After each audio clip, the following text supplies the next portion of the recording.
என்று வாழுதரும் வார்த்தையாகிய இணைச்சட்டம் 28வது அதிகாரம் 12வது வசனம். நீ பல்வேறு இனத்தாருக்கு கடன் கொடுப்பாய், நீயோ கடன் வாங்க மாட்டாய். ஆம் சகோதர சகோதரிகளே, இதோ ஆண்டவர் சொல்லுகிற வார்த்தை இது. நீ பல்வேறு இனத்தாருக்கு கடன் கொடுப்பாய், ஆனால் நீயோ கடன் வாங்க மாட்டாய் என்று வாக்குறுதி கொடுக்கிறார். நாம் ஆண்டவருக்கு முதலிடம் கொடுக்கும்போது ஆண்டவர் நம்மை பல்வேறு இனத்திற்கு கடன் கொடுக்கிற மக்களாக வைப்பார். இதோ நம்ம ஆண்டவருடைய குரலுக்கு செவி கொடுக்க வேண்டும் என்று சொல்கிறார். உன் கடவுளாகிய ஆண்டவரின் குரலுக்கு நீ செவி கொடு. இன்று நான் உனக்கு விதிக்கும் கட்டளைகளை அனைத்தையும் நீ கடைபிடிப்பியானால், கருத்தாய் கடைபிடிப்பியானால், நீ உலகில் உள்ள மக்கள் இனங்கள் அனைத்திற்கும் மேலாக உன் கடவுள் உன்னை உயர்த்துவார் என்று உன்னை ஒருபோதும் தாழ்த்த மாட்டார் என்று வாக்குறுதி கொடுக்கிறார். ஆம் சகோதர சகோதரிகளே, கடவுளுக்கு முதலிடம் கொடுப்போம், கடவுளை நேசிப்போம், கடவுளுடைய கட்டளைகளை கடைபிடிப்போம், கடவுளுடைய வார்த்தைகளை படிப்போம், தியானிப்போம், ஆண்டவருடைய குரலுக்கு செவி கொடுப்போம். இதோ இந்த உலகத்தில் படைத்து என்னைய எதற்காக படைத்தார், என்ன நோக்கத்திற்காக என்னை படைத்தார், நான் என்ன செய்ய வேண்டும் ஆண்டவரே என்று சொல்லி அவரிடம் ஆலோசனை கேட்டு நான் என்ன வாழ்க்கையில் என்ன செய்ய வேண்டும், என்னுடைய வருங்கால வாழ்க்கைக்கு நான் என்ன செய்ய வேண்டும் என்று அவர்கிட்ட ஆலோசனை கேட்கும்போது அவர் நம்மளுடைய தேவைகளை அனைத்தையும் சொல்லுகிறவராக வழிகாட்டியாக இருக்கிறார். நீ நகரிலும் ஆசீர் பெற்றிடுவாய், வயல்வெளிகளிலும் ஆசீர் பெற்றிடும். நம்மளுடைய உழைப்பை ஆண்டவர் ஆசீர்வதிக்கிறார். அவர் குரலுக்கு செவி கொடுக்கும்போது அவர் நம்மளுடைய உழைப்பை ஆசீர்வதிக்கிறார்.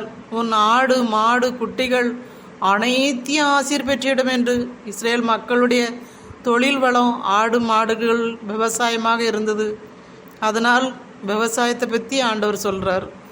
இதோ நம்ம என்னென்ன வேலை செய்கிறோமோ அந்த வேலைகளை ஆண்டவர் ஆசீர்வதிக்கிறார். உன் களஞ்சியங்களிலும் நீ மேற்கொள்ளும் செயல்களை அனைத்திலும் நீர் ஆசி பெற்றிடுவாய். ஆண்டவர் சொல்லுகிற வார்த்தை ஒரு நாளும் பொய்யாகாது. அது உண்மை உள்ள வார்த்தை. 7 முறை நெருப்பில் இடப்பட்ட வார்த்தைகள், பரிசுத்தப்படுத்தின வார்த்தைகள். இந்த வார்த்தையை சொல்கிறாரு, உன் களஞ்சியத்திலலாம் நான் நிரப்புவேன் அப்படின்னு சொல்லி. பாருங்கள், யாரால் சொல்ல முடியும்? மனிதர்களால் சொல்ல முடியுமா? மனிதர்கள் நம்மளால் ஒன்றும் பண்ண முடியாது. உன் கடவுளாகி ஆண்டவர் கட்டளை நீ கடைபிடி. அவர் கொடுத்த கட்டளை பழைய ஏற்பாடு 10 கட்டளை.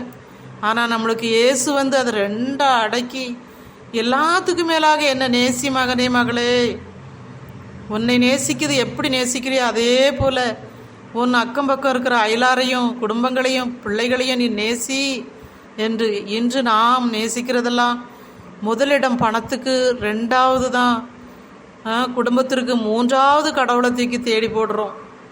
அப்படி அல்ல. முதலிடம் கடவுளுக்கு கொடுக்கும்போது நம்ம களஞ்சியங்களை ஆண்டவர் நிறைப்புறார்.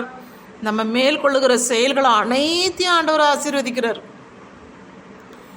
நீ பூத்து குலுங்குவா, நகரிலும் ஆசீர் பெற்றிடுவாய், வயல்வெளியிலும் ஆசீர் பெற்றுடுவார் என்று சொல்கிறாரு. அப்படியாப்பட்ட ஒரு ஆசீர்வாதத்தை கடவுள் கொடுக்குறாரு பாருங்களா. அதில் தான் அவர் சொல்கிறார், நீ தக்க காலத்தில் உன் நிலத்தில் மழையை கொடுக்கவும், அதனால் நீ மேற்கொள்கிற செயல்களை அனைத்திலும் ஆசி பெறவும். தக்க காலம், எந்தெந்த நேரம் நம்மளுக்கு எது தேவை நம்ம அப்பாவுக்கு தெரியும். அவர் அந்த நேரத்தில் நம்ம தேவைகளை அவர் இன்னும் மிகுதியாகவே கொடுப்பார். மிகுதியாகவே கொடுக்க காத்து கொண்டிருக்கிறார். அவர் உனக்கு கொடுக்க போகிறத அந்த சொல்லுகிற ஆசீர்வாதத்தை யாராலையும் தடுக்க முடியாது. யாராலும் அதை அணை போட முடியாது. அது நம்மளுக்கு கொடுக்கப்படுகிற ஆசீர்வாதத்தை, நம்மளுக்கு வச்சிருக்கிற ஆசீர்வாதத்தை நாம் பெற வேண்டும். அதற்கு முதல் வார்த்தையே, உன் கடவுளாகிய ஆண்டவரின் குரலுக்கு நீ அக்கறையுடன் செவிசாய், கண்ணும் கருத்துமா செவிசாய். என்ன செவி சாய்க்கும்போது ஆண்டவர் சொல்கிற வார்த்தை, உனக்கு தக்க காலத்தில் உன் நிலத்தில் மழை பெய்யவும், நீ அதனால் மேற்கொள்ளுகிற செயல்களை அனைத்திலையும் வெற்றி பெறவும் 100க்கு 100 அவர் கொடுக்க காத்து கொண்டிருக்கிறார்.